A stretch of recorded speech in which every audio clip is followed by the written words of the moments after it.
Aquí estamos una vez más en Noti Petrovsky, que como siempre viene cargadoski.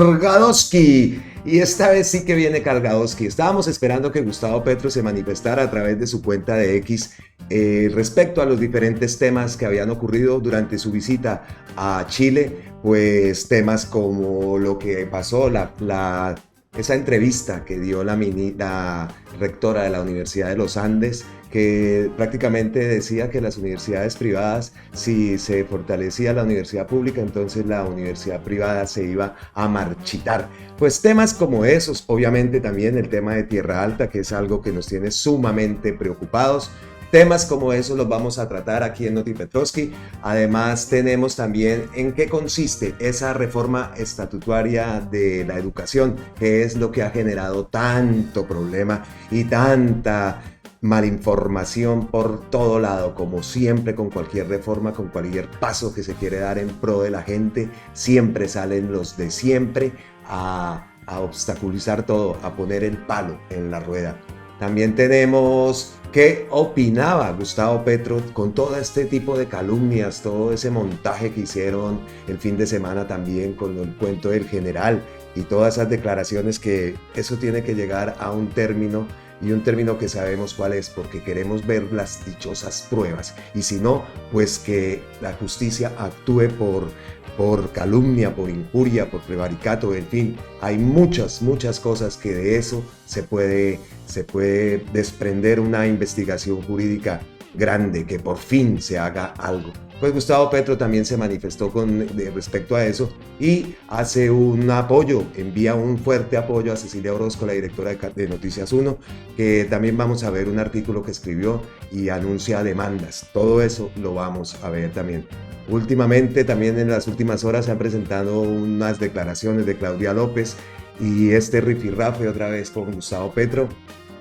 Ahora resulta que quiere construir carriles, avenidas por la reserva de Thomas van der Hamen, y que eso es algo que no se puede permitir, y obviamente Gustavo Petro eso no lo va a permitir. Y esta señora, con el solo cuento de decir que el Mesías, el sabelotodo, esa es la forma de gobernar. Afortunadamente ya también queda poco para que esta señora salga de Bogotá, y esperemos que, como van las cosas, pinta muy bien. Esperemos que Gustavo Bolívar sea el próximo alcalde de Bogotá. ¿Qué más tenemos? Pues obviamente más incautaciones, eso sí es pan de todos los días. También tenemos unas afirmaciones de Argos, que se confirma que las afirmaciones que hizo fueron engañosas, que lo que presentaron y todos esos balances y eso estaban totalmente errado.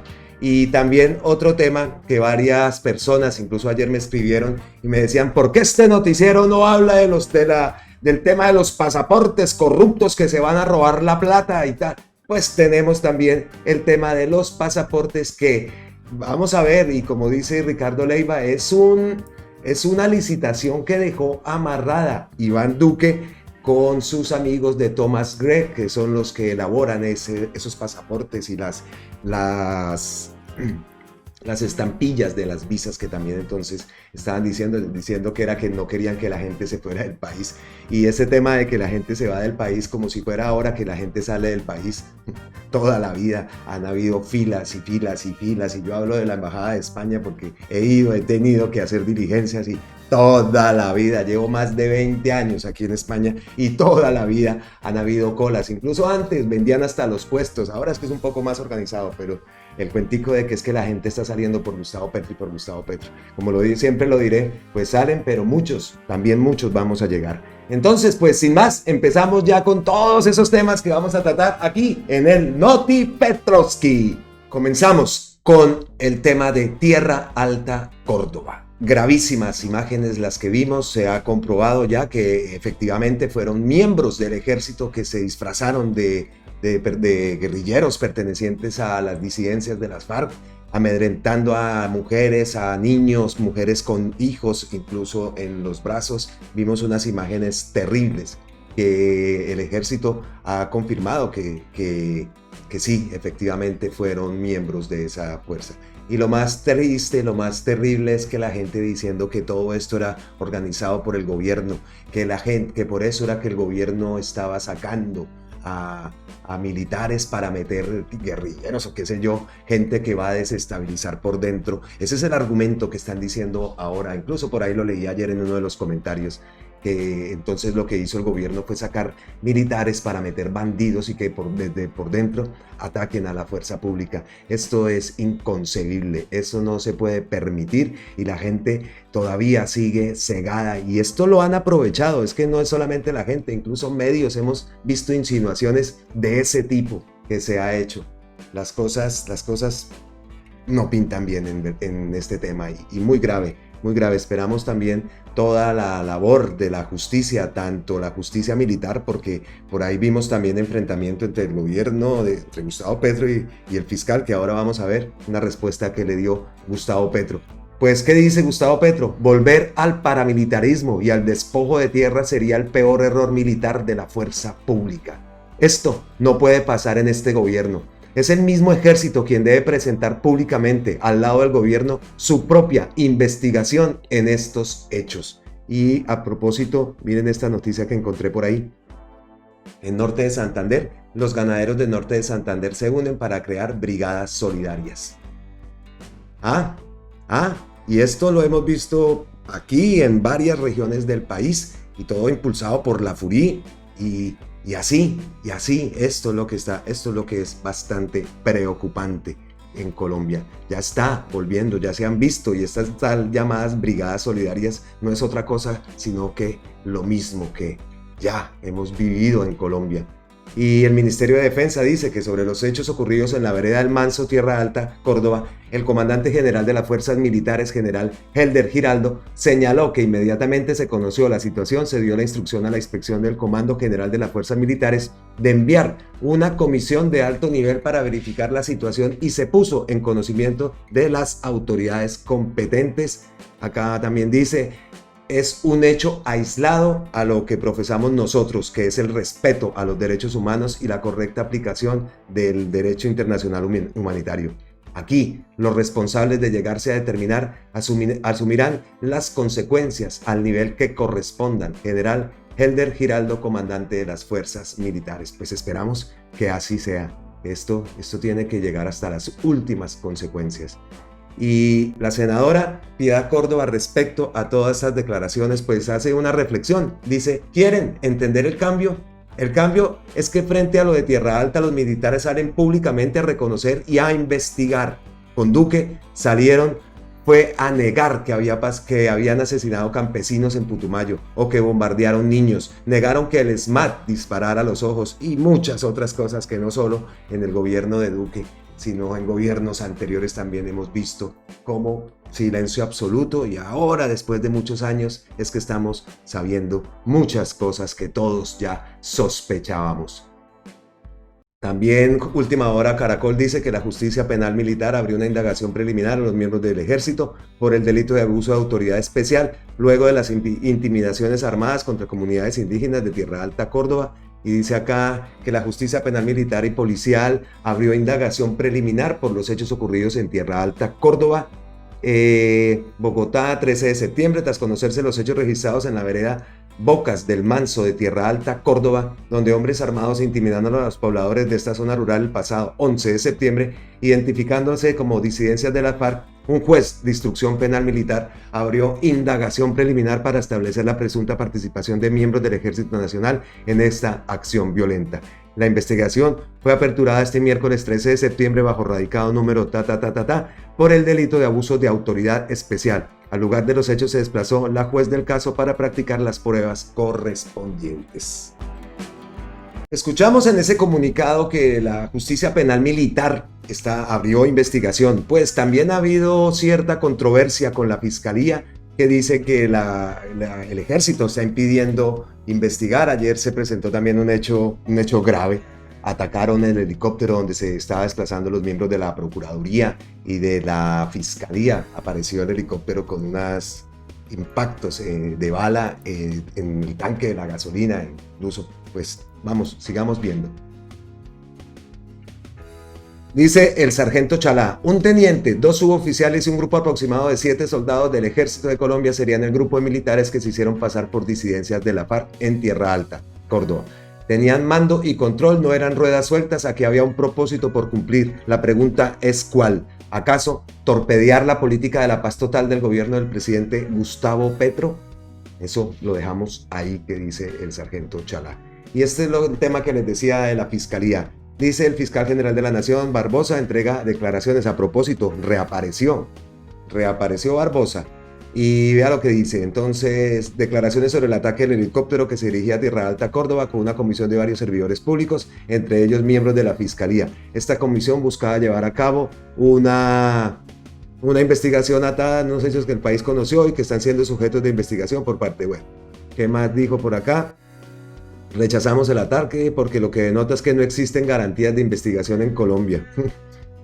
Que el Ejército Nacional no le da garantías de seguridad a la justicia colombiana, a la Fiscalía General de la Nación. He conversado con la Procuradora General de la Nación. En las próximas horas dirigiremos una comunicación al presidente de la República manifestándole esa preocupación de que miembros no solamente de la Procuraduría, sino de la Fiscalía como rama judicial del Poder Público no puedan cumplir adecuadamente sus funciones en el territorio nacional. ¿Qué tal? Esto añade a lo que ha venido ocurriendo contra la rama judicial del Poder Público en Colombia. Bueno, dice,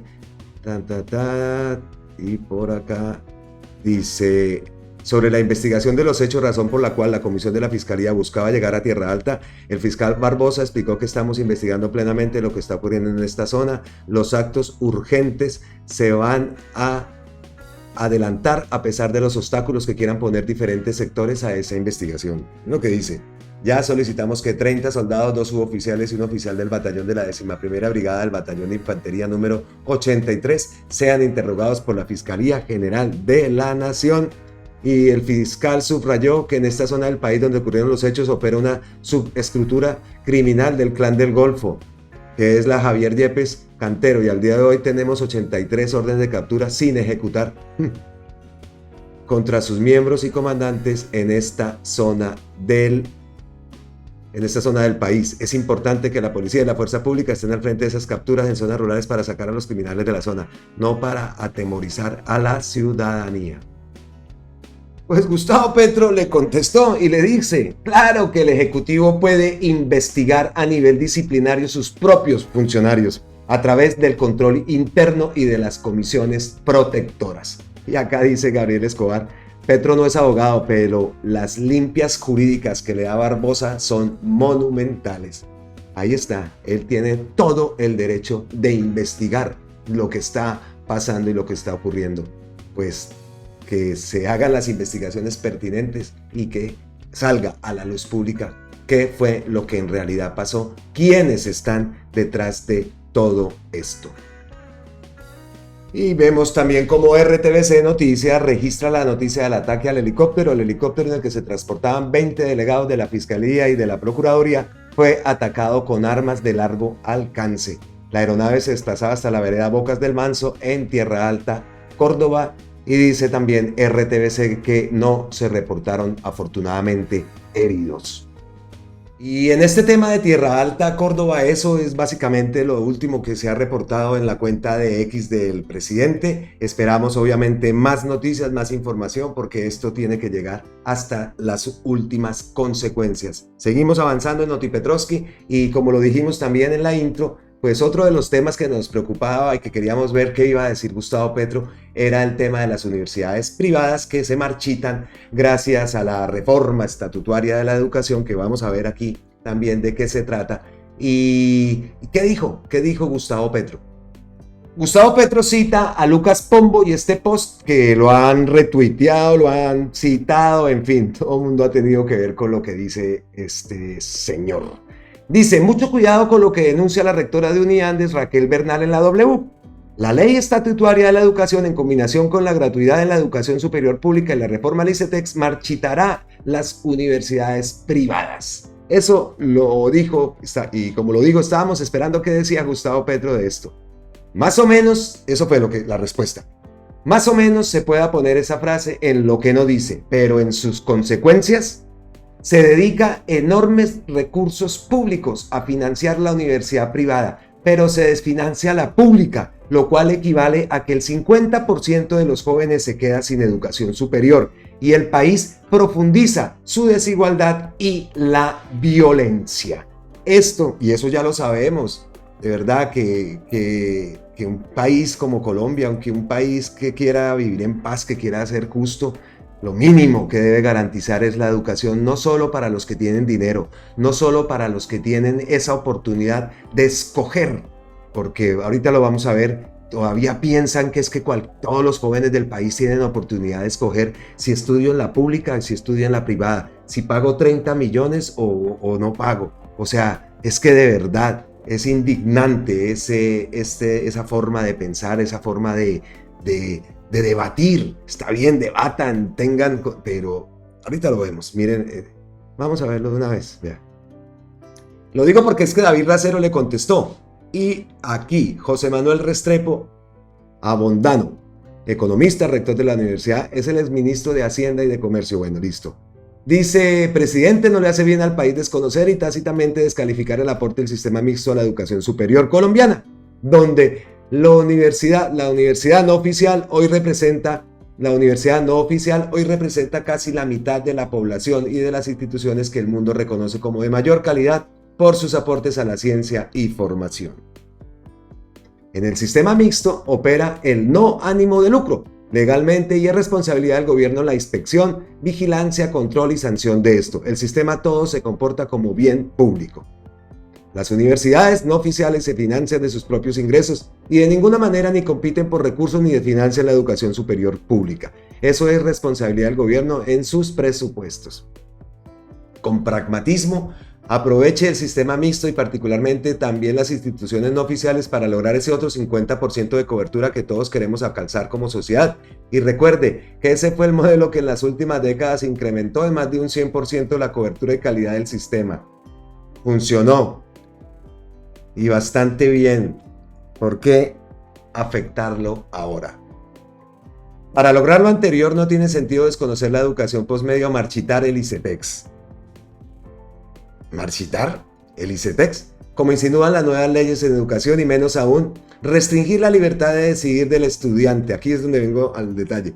La libertad de decidir del estudiante sobre dónde estudiar en el marco de ese nuevo derecho fundamental que todos compartimos, bien sea en una universidad oficial o no oficial. Es que ya con eso todo el argumento queda... ¿Cómo pueden decir eso? Recuerde que la libertad construye además mucho más calidad. La libertad de decidir del estudiante sobre dónde estudiar en el marco de ese nuevo derecho. No hay derecho definitivamente. Y David Racero le contestó. Exministro, usted es un hombre serio, no desinforme. En ningún lado las leyes de las reformas a la educación hablan de acabar o siquiera meterse en ningún tipo de aspecto con las universidades privadas. En ningún lado dicen las reformas que el ICETEX dejará de dar créditos o apoyo a quienes decidan estudiar en universidades privadas. En ningún lado los proyectos afirman que se acabará el modelo mixto. Eso sí, como usted mismo lo comenta, las universidades no oficiales se financian de sus propios ingresos y de ninguna manera ni compiten por recursos ni financian la educación superior pública. Ergo, fortalecer la universidad pública no debería generar una preocupación social, sino debería ser apoyado mancomunadamente con la inversión en educación. Ganamos todos.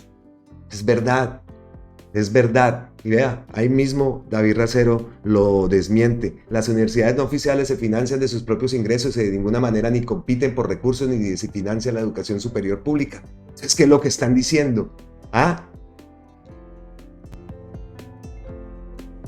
Logramos acuerdos que hoy nos permiten presentar ante ustedes una versión de un proyecto de ley que esperamos nos lleve a reflexionar como país cuál es el futuro de la educación que anhelamos.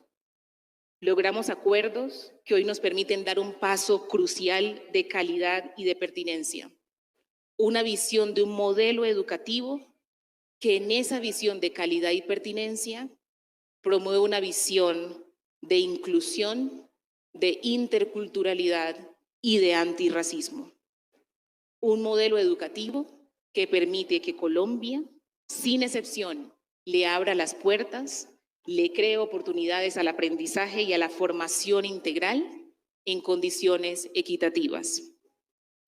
Con la radicación de este proyecto de ley estatutaria ante el Honorable Congreso de la República, el Gobierno Nacional le cumple una promesa a la sociedad colombiana y salda una deuda histórica que desde la Constitución de 1991 y específicamente desde la promulgación de la Ley 115 del 94, busca regular el derecho fundamental a la educación. El proyecto de ley estatutaria que inicia hoy su trámite aquí busca acuerdos nacionales y esto va a necesitar mucha sabiduría y mucha generosidad de todas las personas involucradas. Este proyecto de ley busca ampliar ese derecho constitucional a la educación en todos sus niveles de formación, reconociendo que es desde la educación inicial, específicamente desde el vientre materno, que empieza el proceso educativo de cada ser humano. Aquí el país se está poniendo en una senda que transforma nuestra visión del momento en que empieza el proceso de formación. Esas eran las palabras de nuestra gran ministra Aurora Vergara. Y pues, oiga, ¿y en qué consiste todo esto de la ley estatutaria de educación? ¿Y qué fue lo que presentó? ¿Y qué es lo que tiene alborotadas a las universidades privadas? Vamos a verlo. Página de la Presidencia de la República, donde dice: así es la reforma estatutaria de la educación que radicó el gobierno del cambio ante el Congreso. Garantizar el derecho fundamental a la educación, regularlo y establecer las condiciones necesarias para su protección es el objetivo de ley estatutaria que radicó el gobierno ante el Congreso de la República. Según la ministra Aurora Vergara, en la elaboración del proyecto participaron más de 53,000 personas de todo el país. Se lograron acuerdos que nos permiten dar un paso crucial de calidad y pertinencia con una visión de modelo educativo de inclusión, de interculturalidad y antirracismo.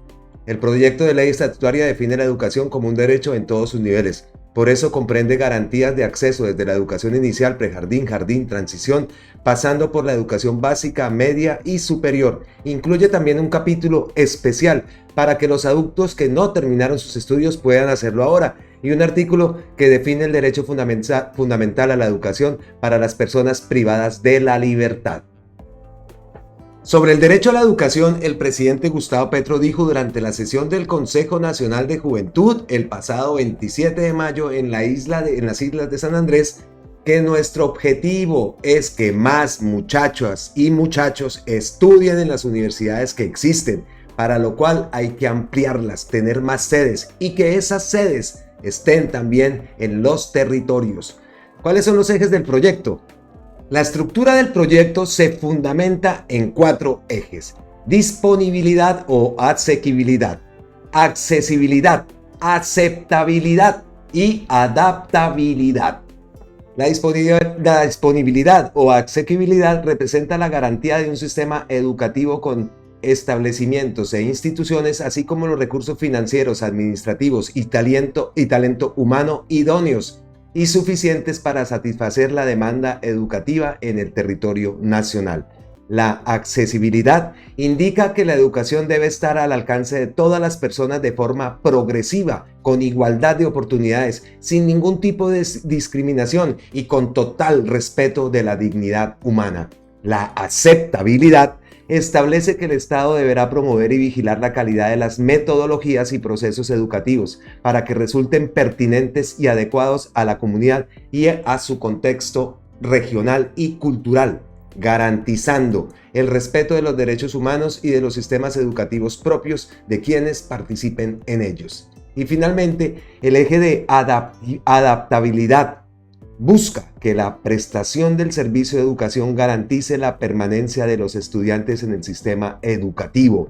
Para ello, deberá adaptarse a sus necesidades individuales, sociales, económicas y al contexto regional y cultural. El proyecto también contiene un artículo dedicado a los principios de la educación que giran en torno a la universidad, sin ningún tipo de discriminación y que rompa las brechas de desigualdad en los territorios. Sobre este punto, el pasado 7 de julio en Buenaventura, el presidente Gustavo Petro se preguntó: en dónde debería estar el mayor énfasis de la calidad y la cobertura de la educación en general y de la educación superior en Colombia, pues en el litoral pacífico. Aquí solo el 24% de los jóvenes y las jóvenes pueden pasar a algún sistema de educación superior en Colombia. Casi el 80% se queda por fuera, aseguró. Y aún así se atreven a decir que los estudiantes, que no le marchiten a los estudiantes la posibilidad de escoger si estudiar en una universidad pública o en una universidad privada. Vaya, dígale eso en el Pacífico.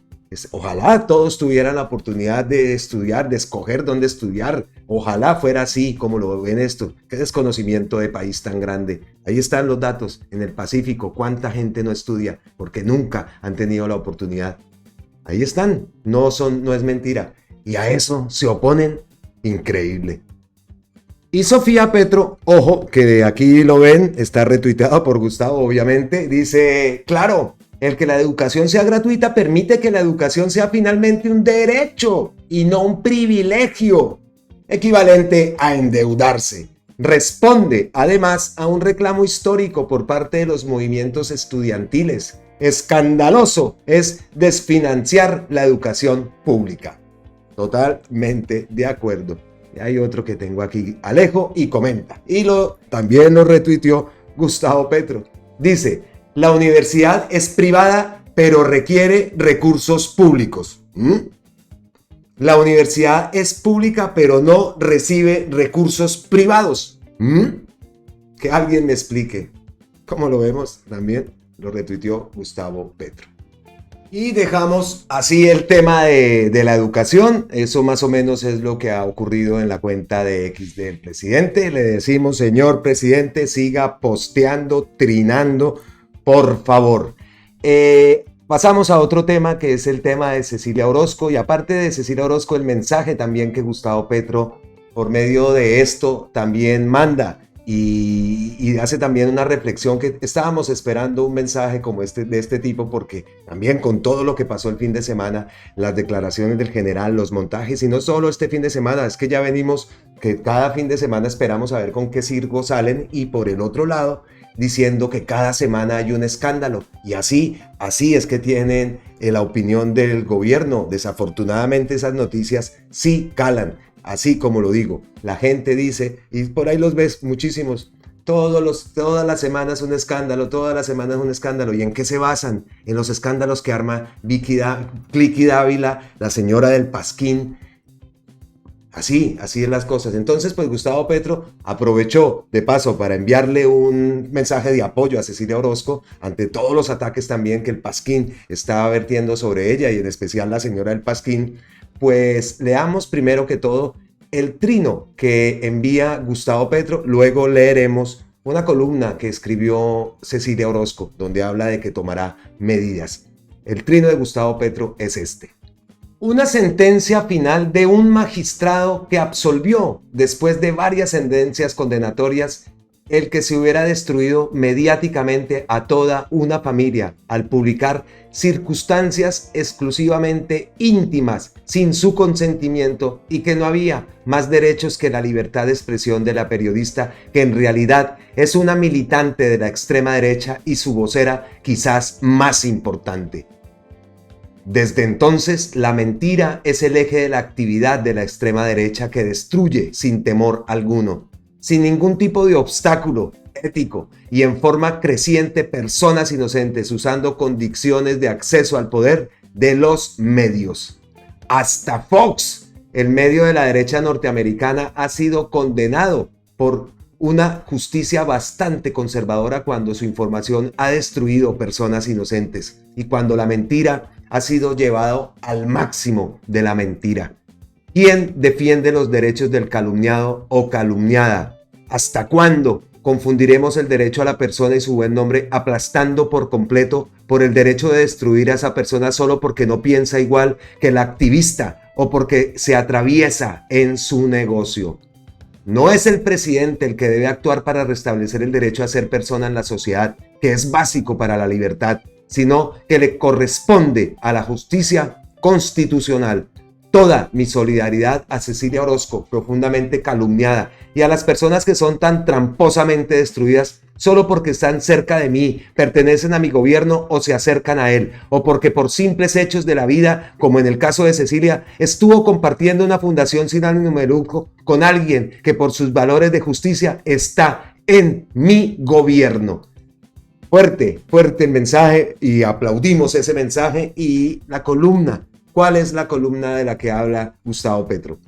La columna se titula Los canallas que ya conocemos, de Cecilia Orozco. El pasado 22 de abril, hace apenas 4 meses largos, el medio amarillista que desplazó a la revista más influyente de Colombia en 3 décadas hizo otra de sus explosivas revelaciones, empezando por el título, el tema que buscaba atraer a los boyeristas que disfrutan con la mala leche que se vierte en cada noticia difundida en ese sitio. Escándalo en el Ministerio de Defensa. Un viceministro y varios funcionarios presionaron a Semana para impedir que se publicaran dudas en torno a una billonaria adquisición de vehículos militares. Allí se aseguraba que un viceministro y otros funcionarios quisieron, entre paréntesis, impedir que el país conociera una grave denuncia de un acuerdo por 1.3 billones a fin de adquirir 55 vehículos militares.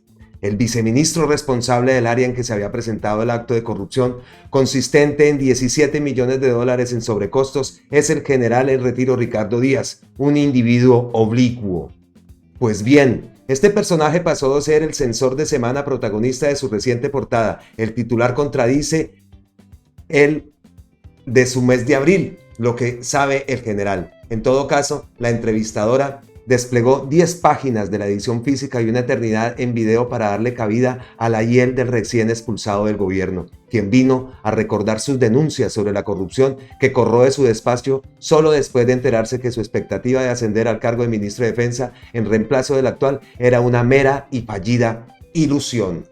El militar Díaz enmarcó en un gran entorno delictivo que funcionaría a su alrededor sin contaminarlo, o a por lo menos una veintena de personajes. No entregó y su entrevistadora nunca se las exigió. Pruebas de que sus acusaciones eran algo más que un sancocho de venganzas compartidas, la de ella y su revista y las de él, entre las cuales se esperaría que haya al menos unas verdades comprobables que habrá que desenredar entre la maraña de delitos que describió. Uno de ellos, al menos cometido por él mismo, el de omisión, que obliga a los funcionarios a denunciar cuando se enteran de una ilegalidad. Según su declaración, Díaz guardó durante un año, desde septiembre del 2022, el dato sobre una oferta para sobornarlo con 700 millones, con que habría sido tentado por un coronel Mejía, a cambio de que el ministerio considerara la compra de unos helicópteros. Próximamente presentaré demanda civil por daños y perjuicios en contra de quien me mencionó, inducido descaradamente por la entrevistadora en contra de esta y de Semana. La escena en el video en el que Díaz me involucra resultó tan mal montada que el militar, para acordarse de mi nombre, tuvo que consultar su celular, ver web. Esos actores Díaz, Dávila y Semana convirtieron mi condición de fundadora de una corporación sin ánimo de lucro que tiene como objetivo la defensa de la democracia, la independencia de la justicia y libertad de información. Es socia comercial de Iván Velázquez. Los 3 responsables de la canallada en mi contra me añaden otros socios. Unos abogados de Guatemala que a su vez tendrían vínculos con los líos de Odebrecht en esa nación. Para poner en duda mi honorabilidad, hicieron varias maniobras. 1. Mencionarme en mitad de los supuestos actos de corrupción, a pesar de que no se atrevieron a decir que tengo que ver con esas conductas. 2. Omitir intencionadamente que, antes de su posesión, Velázquez se separó de la fundación. Por escrito, nunca he recibido un peso de esa corporación. C. A mi solicitud se añadió una cláusula según la cual debo abstenerme de derivar cualquier beneficio de las actividades de la fundación. Quienes se revuelcan en su lodazal no podrán untarme con su porquería. Esa fue la columna y ese fue el respaldo que Gustavo Petro le envió a Cecilia Orozco. Y Roma Rosa también tiene su opinión, dice: la acción de responsabilidad civil extracontractual por daños y prejuicios de Cecilia Orozco contra el general Díaz, la víbora Vico Dávila y revista Semana debe sentar un precedente contra locutores y prensa amarillista con discursos de odio. De mi parte, total apoyo. Esa es la declaración del gran abogado Roberto Tico Romarosa, como lo vemos en ese tema. Y la señora del Pasquín contestó y mandó por ahí mensajes. Si yo fuera Cecilia Orozco, me daría pena que el presidente Gustavo Petro me defendiera de la forma como él lo hizo con ella. Una vergüenza para la independencia y el oficio. Y por ahí le contestaron. Si usted fuera Cecilia Orozco, Cecilia sería periodista. Pero, increíble. Por acá también dice, pero recibir el dinero en el gobierno de Iván Duque sí es ser independiente, ¿no? Esa fue una. Y acá dice otra. El presidente Gustavo Petro está dando una orden contra una periodista. Y lo pregunta, ¿periodista? Y dice, en ese caso usted debería estar tranquila. Usted chismosa, no periodista. Le dice, las reformas van porque van. Y por ahí ve a Colombia con C. Y dejamos así el tema de la educación. Tenemos que continuar porque hay muchas cosas que queremos mostrarles a ustedes. Tengo aquí anotados los temas. Pues el que continúa, el tema es la hora con Claudia López. Que la señora dice que Gustavo Petro es el Mesías y que es el que todo lo sabe. En fin, vamos a ver qué ha pasado también en las últimas horas con Claudia López y las respuestas que le ha dado Gustavo Petro. Y la polémica con Claudia López tiene nada más ni nada menos que ver con la defensa de la reserva Thomas Bader-Hamen, que la señora Claudia pretende alargar la avenida Boyacá y pasar por dentro de la reserva y no va a pasar nada. Y piensa que Gustavo Petro va a permitir esto, piensa que la gente va a permitir esto. Esto no se puede permitir. Y dice Gustavo Petro, si prolongan la avenida Boyacá a través de la Reserva Forestal del Norte que este gobierno piensa consolidar, acaban la Reserva Forestal Thomas Bader-Hamen, la Reserva Forestal del Norte. Los árboles producen oxígeno y eso es fundamental para sostener la vida. Acá dice también, la sabana de Bogotá debe preservar sus suelos de importancia agrícola y forestal. Por favor, lo que faltaba. Y ya para irse esta mujer entonces nos va a dejar ese daño tan grande a la capital.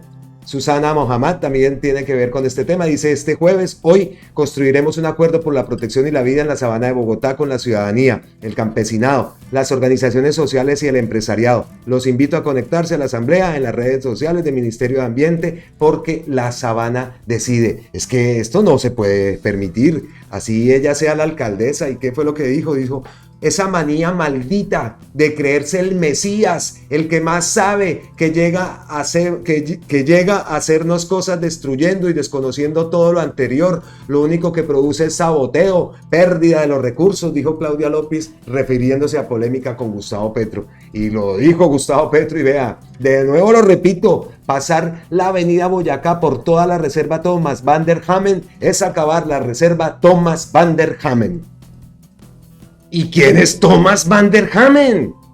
Ahí lo vemos. Este señor era Thomas Bader-Hamen. ¿Y quién era él? Dice aquí. Nació en Holanda el 27 de septiembre de 1924. Falleció en Chía, en Colombia, el 12 de marzo de 2010. Fue un geólogo botánico, micólogo, paleontólogo y arqueólogo colombo-holandés. Y la última respuesta que le dio Gustavo Petro es esta. Dice Claudia que eso no es ambientalismo, que eso es saboteo. La alcaldesa critica a Gustavo Petro por oponerse a la ampliación de la avenida Boyacá. A la ampliación de la avenida Boyacá por la reserva, le falta a este noticiero decirlo, como así son. A nadie se le ocurre que impedir que se acabe una reserva forestal sea saboteo. Quienes acaban las reservas forestales y los árboles sabotean la vida. Ese sí es el verdadero saboteo. Con eso dejamos aquí ya la polémica con Claudia y seguimos avanzando, que vea que tengo varios temas. Ustedes se me aburren, se me hace muy largo el video y tampoco es la idea. Ustedes tienen muchas más cosas que hacer que estar aquí viendo a Colombia con C y a Osvaldo, bla, bla, bla, bla, bla, bla, bla, bla. Más incautaciones, como siempre, pan de todos los días, incautadas 3 toneladas de polvo blanco en San Andrés, ya se han incautado casi 300 toneladas de polvo blanco este año, pero no aparece quiénes son los dueños de ese polvo. Pues, dice acá, incautadas en San Andrés y Providencia 3 toneladas de polvo blanco avaladas en $100 millones, dice la W. La embarcación que fue interceptada por la Armada era tripulada por 4 sujetos de nacionalidad colombiana y vean la bellecita. Nada más, ¡guau! nada más ni nada menos. Incautaciones es el pan de todos los días. Avanzamos aquí en Doti Petrovsky. Gustavo Petro retuitea esto, de la silla vacía. El Grupo Argos hizo varias afirmaciones engañosas en su respuesta al presidente Gustavo Petro sobre despojo de tierras. Dijo que en la compra de 6.600 hectáreas en el Carmen de Bolívar y en Oveja Sucre actuaron de buena fe, pero la realidad los desmiente. Va un hilo. El Grupo Argos compró tierras que fueron originalmente de campesinos que habrían sido desplazados. Al menos 17 sentencias de jueces de restitución de tierras en contra de la cementera y el informe de la Comisión de la Verdad lo demuestran. Aquí más dice, los jueces le ordenaron al grupo devolver entre 2016 y 2021 alrededor de 1.300 hectáreas, un 20% de toda la tierra que compraron. ¿Cómo explica ese detector de mentiras de la silla vacía? Dice aquí también, en ninguna de las sentencias se le ha reconocido al Grupo Argos haber actuado de buena fe exenta de culpa, es decir, con la debida diligencia para saber que la tierra que compraban no era producto de despojo. Por eso no los han indemnizado tras la orden de restituir. Por el contrario, la excomisionada de la Verdad cuenta en su columna que en 2002 el presidente Uribe, 2002, el presidente Uribe declaró a los Montes de María como una zona de rehabilitación. Así, lo que pretendía Uribe era consolidar la lucha contra guerrilla de la mano de los empresarios a quienes invitó a invertir allá, según la columna de Ruiz. La secuencia lógica que anunciaba el entonces presidente era, primero la derrota militar y luego la consolidación a través de la confianza inversionista, escribe Ruiz. Montes de María era dibujada en las conversaciones en los clubes paisas como un territorio a colonizar. En el 2002, los Montes de María estaban bajo el dominio paramilitar. Entre 2002 y 2005 hubo más de 50 masacres, entre ellas la de Macayepo y El Salado. Los paramilitares desplazaron el 80% de los campesinos del Carmen de Bolívar y 1 millón de campesinos de la región Caribe se fueron y perdieron sus tierras. En medio de ese panorama fue que Grupo Argos empezó a comprar tierras en ese lugar, según Marta Ruiz, Marta Cecilia Ruiz Naranjo. Una de las motivaciones de la cementera era sembrar teca, una madera nativa de Indonesia fina y muy cara que le permitía cumplir con la obligación legal de compensar el impacto ambiental de la actividad cementera y a su vez hacer negocio. ¿Qué tal estos, A comienzos de siglo Argos empezó a comprar terrenos en varios municipios. En los Montes de María había tierra de buena calidad y barata para comprar porque los campesinos habían tenido que abandonar sus predios. Miserables. En la mayoría de los casos, el Grupo Argos no compró directamente de los campesinos, sino que lo hizo a través de intermediarios. Eso ha sido señalado por algunos jueces de restitución de tierras como una forma de despojo en la medida que lo incentivó. Álvaro Ignacio Echeverría, miembro de una familia de la élite de Medellín, le vendió tierras al Grupo Argos.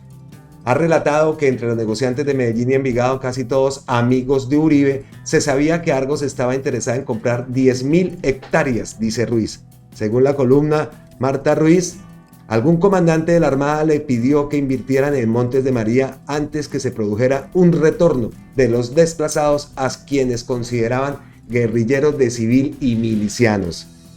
Para lograr que los campesinos desplazados vendieran la tierra, los intermediarios que le compraron buscaron en los cinturones de miseria de Barranquilla, Sincelejo y Cartagena. Les dijeron que tenían deudas por sus predios con el Banco Agrario y que era mejor vender. Los comerciantes de la tierra tuvieron acceso a las bases de datos de ese banco. Ya es leyenda, pero absolutamente cierto que para consumar esta operación hubo notarías que trabajaron 24 horas seguidas durante varias semanas, cuenta Ruiz. Varias sentencias de restitución de tierras en contra de Argos han dicho que la compra masiva de tierras que hizo en estas condiciones de violencia hicieron parte de un entramado de intereses, lo que trajo como consecuencia una contrarreforma agraria express.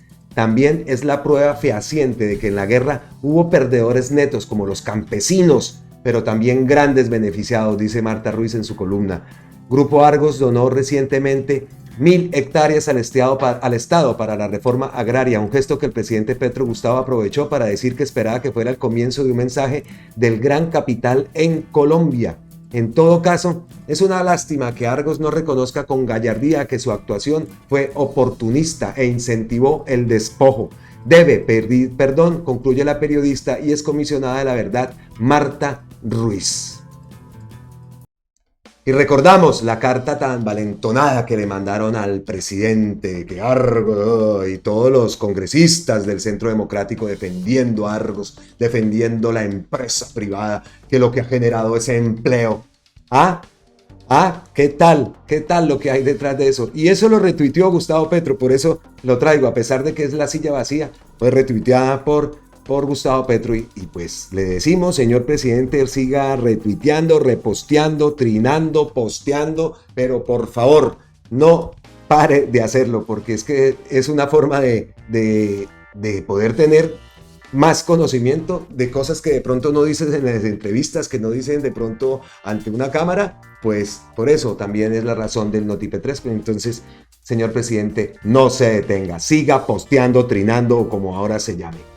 Otro tema que ya vamos llegando al final, no se me aburran. Otro tema que estábamos y que dijimos que aquí lo tengo anotado, el tema de los pasaportes, que incluso ayer por ahí leí un comentario que aquí en este canal, ¿por qué no hablaban de los pasaportes y del tramollo que Petro se iba a embolsillar? Bueno, pues veamos qué ha pasado con el tema de los pasaportes también para dejar claras unas cosas, ahora ya que hay una versión oficial por parte de Cancillería. Primero leemos este hilo que hace Harold Martínez, que ya lo hemos traído aquí varias veces a colación. Él es periodista, dice: este feliz miércoles el canciller Álvaro Leiva declaró desierta la millonaria licitación de pasaportes. Aquí está la historia de una licitación que había dejado amarrada el gobierno de Iván Duque para sus amigos de Thomas Gregg. Se estableció que el canciller Álvaro Leiva sepultó, al menos de manera administrativa, la polémica licitación de pasaportes tasada en 599 millones de pesos. Después de 3 aplazamientos y de que su secretario general, José Antonio Salazar, citara el lunes de la semana pasada, 4 de septiembre, para adjudicación, el proceso se hundió. La audiencia pública, que inició hacia las 4:15 de la tarde de este 13 de septiembre, la presidió el canciller Álvaro Leiva, quien retomó el proceso desde hace una semana. En efecto, a pesar de las advertencias de la Procuraduría de que ya se habían surtido todos los pasos legales y de la Contraloría sobre un presunto deterioro patrimonial y riesgo de desabastecimiento de las libretas, Leiva declaró desierto el proceso. El tema cobra relevancia porque, además de señalamientos de supuesto favorecimiento al actual contratista y único oferente, el grupo Thomas Gregg, por cuenta de este caso, el país puede entrar en una crisis en la expedición de pasaportes y visas. El 2 de octubre se vence el otro sí, o extensión del contrato que se hizo con Thomas Gregg, y para algunos es claro que al ser este grupo el único proponente y haber surtido todos los requisitos legales, podría entrar a demandar o al menos negarse a buscar figuras jurídicas para alargar el contrato. Sobre la argumentación de Leiva para declarar desierto el proceso, se estableció que se basa en el no acatamiento de las recomendaciones que hizo la Organización de Aviación Civil Internacional a la Cancillería sobre la estructuración de los pliegos y requisitos que se debían exigir. Además, en las quejas de varios participantes que hicieron sobre la afectación a la libre y plural participación, impactando la participación de otras empresas. Leiva leyó en la audiencia las cartas de multinacionales que se quejan de las condiciones del proceso y del cronograma que calificaron de insuficientes, además de la inasistencia del supuesto favorecimiento al actual contratista. Una de las quejas que se leyó es la del llamado Grupo Cadena, que impulsó la declaratoria del proceso desierto. Varios de esos puntos fueron recogidos y enviados por la Secretaría Jurídica de Casa de Nariño en cabeza de Vladimir Fernández a la Cancillería, que dijo haberlos incorporado al proceso. Pero en una denuncia que ya hace curso en la Fiscalía se asegura que Salazar pasó por alto puntos claves que luego se convirtieron en quejas de varios de los oferentes. Sobre el documento de la OASI, que fue filtrado a la prensa desde hace semanas, se recomendó no solicitar muestras de los pasaportes a los interesados en el contrato, como terminó sucediendo. Además, sugirió concederle un mínimo de 7 meses al ganador para implementar el contrato, pero este se redujo a tan solo 2. Para Leiva es claro que el proceso está viciado. porque en la práctica solo se presentó un oferente, a pesar de que el Grupo Cadena aparece registrado documentos. Por eso declaró desierta la licitación, tal como se venía solicitando desde la Casa de Nariño. Se estableció que Salazar dice en privado y ahora lo quiere hacer público, que la consultoría fue heredada del anterior gobierno y que aún así se acogió al 90% de lo recomendado por el experto asignado José Ángel Sancho. Lo concreto es que hay una denuncia en contra de José Antonio Salazar y se evalúa si cometió delitos desde un concierto para delinquir por parte de ese empleado de la Cancillería, hasta cohecho, pasando por interés indebido en la celebración de contratos. La fuente dice aquí que es de El Tiempo, Harold Martínez, y vamos a la página de la Cancillería. Comunicado de prensa. A través de la resolución número 7485 del 13 de septiembre de 2023, el canciller Álvaro Leiva declaró desierto el proceso de licitación pública número LP001-2023, cuyo objeto es suministrar, formalizar y prestar el servicio de personalización, custodia y distribución de libretas de pasaportes, así como el servicio de impresión, almacenamiento y entrega de etiquetas de visa colombiana con zona de lectura mecánica a precios fijos, unitarios, sin fórmula de reajuste para el fondo rotatorio del Ministerio de Relaciones Exteriores, de conformidad con los considerados de este acto administrativo. Con esta decisión se garantizan los derechos fundamentales de los ciudadanos colombianos a entrar y salir del país, a elegir y ser elegidos, como también los derechos de los eventuales proponentes que pudieron haber participado en este proceso, a la libre concurrencia y a la igualdad de trato y de oportunidades, y especialmente al derecho de unos y otros a la dignidad humana, como derecho, síntesis, piramidal en nuestro Estado social de derecho. Por último, preservamos el principio de la contratación estatal de selección objetiva y los principios de función administrativa contenidos en el artículo 209 superior, Carta Constitucional. Durante la audiencia se interpuso un recurso de reposición al que se le dará respuesta mañana. Esa es la declaración oficial en el tema de los pasaportes. Entonces, como se estaba diciendo, viene de antes el amarre, como cosa rara. Importante también dejar claro ese punto con declaraciones oficiales de cómo está la situación con los pasaportes, de que no hay ninguna preocupación y de que el proceso vuelve y empieza, porque como lo vimos, esto ya viene amarradito de antes. Otro tema, ya vamos llegando al final de Noti Petrovsky. Colombia amaneció con un ciberataque a entidades oficiales que ha afectado páginas web del gobierno y de la rama judicial que han reportado problemas y secuestro de datos. Increíble que esto ocurra. Gustavo Petro ya lo había dicho, hundieron el proceso de ese proyecto de ciberseguridad y miren lo que está pasando. Resistencia en Colombia dice: Gobierno Nacional atiende ataque cibernético que afecta a varias entidades e instala PMU Ciber. Portales y páginas del Ministerio de Salud, la Superintendencia de Salud y el Consejo Superior de la Judicatura entre las afectadas por ataque cibernético a su proveedor de servicios. Bogotá, 13 de septiembre, la empresa proveedora de telecomunicaciones IFX Networks, que suministra servicios de tecnología y transferencia de datos, fue víctima de un ataque cibernético que afectó varias operaciones digitales en Colombia. El gobierno del cambio instaló el puesto de mando unificado Ciber para conocer los daños y solucionar las afectaciones generadas por el incidente, cuyo impacto afectó a varias entidades. El PMU de Ciberseguridad Nacional, presidido por la Dirección de Transformación Digital de la Presidencia de la República, se reunió con Luis Gabriel Castellanos Country, manager de la compañía, quien informó las acciones que vienen adelantando para restablecer el servicio. Nos encontramos desde PMU Ciber revisando a qué entidades públicas adicionales pudieron estar impactadas con el propósito de conocer la afectación real en Colombia. Es importante aclarar que el incidente se presentó contra el proveedor de servicios IFX Networks, mas no contra las entidades del Estado, informó el equipo asesor de transformación digital. Desde el 12 de septiembre, IF Network sufrió un ataque de ciberseguridad extremo tipo ransomware, secuestro digital de información y aplicaciones que afectó cerca de 762 compañías en Latinoamérica. La compañía informó que de acuerdo a sus acciones preliminares, Lodata no se había visto afectada en ninguna plataforma y esperan conocer en las próximas horas el número de activos de información que se encuentran afectados en el país. Entonces, gravísimo, esas cosas que ocurren. Otro puntico, ñapitas, esa ya podemos decir que son ñapitas, ya terminando el video. El gobierno solicita a la Corte Constitucional ratificar el acuerdo de Escazú, que ya sea una ley en firme de la República ratificada por la Corte Constitucional, nos apoyaría mucho en la protección de los defensores ambientales, expresó la ministra de Ambiente Susana Muhammad, a propósito también de lo que está pasando en Bogotá con la reserva. Vean, es necesario que este acuerdo también pues se ratifique. Ya fue ratificado por el Congreso, entonces necesitamos que la Corte agilice la ratificación de este acuerdo y que se ponga en marcha. Tanto que se luchó por lograr ese acuerdo y todavía no se ha implementado. Ñapitas, pues dejamos esta ñapita para que veamos la responsabilidad de la gente de esta oposición inteligente. Cecilia Orozco, protagonista del video, pues cerramos con ella y mire lo que dice.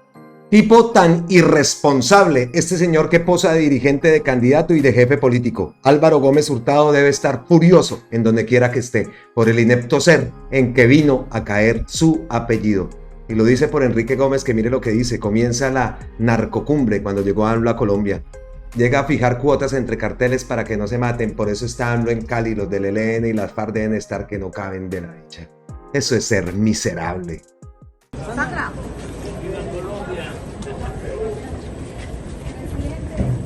Presidente, hola. La primera presentadora indígena de Colombia. Qué gusto tenerlo aquí. Bienvenido. Señal Colombia, señal de la paz. Así son. Y la última noticia ya en este Notipetrovsky, lo cerramos con esta noticia que también se produjo. Presidente Gustavo Petro se reunió en Bogotá con el ministro de Relaciones Exteriores del Estado de Palestina. El expresidente Gustavo Petro se reunió este miércoles en la Casa de Nariño con el ministro de Relaciones Exteriores del Estado de Palestina, Riyad Malki, quien llegó a Colombia este martes en visita oficial. El jefe de Estado dialogó con el canciller sobre el fortalecimiento del intercambio bilateral y la cooperación.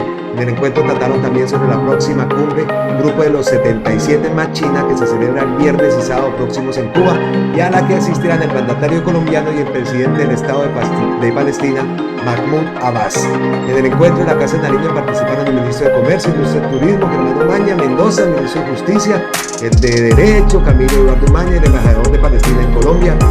Riyad Malki, quien se desempeña como canciller del Estado palestino en 2007, ha visitado a Colombia en varias oportunidades. En agosto de 2022 asistió a la posesión del presidente Gustavo Petro. Entonces, pues con esa noticia cerramos este Notipetrovsky, que como lo vieron estuvo cargadoski y un poco largo.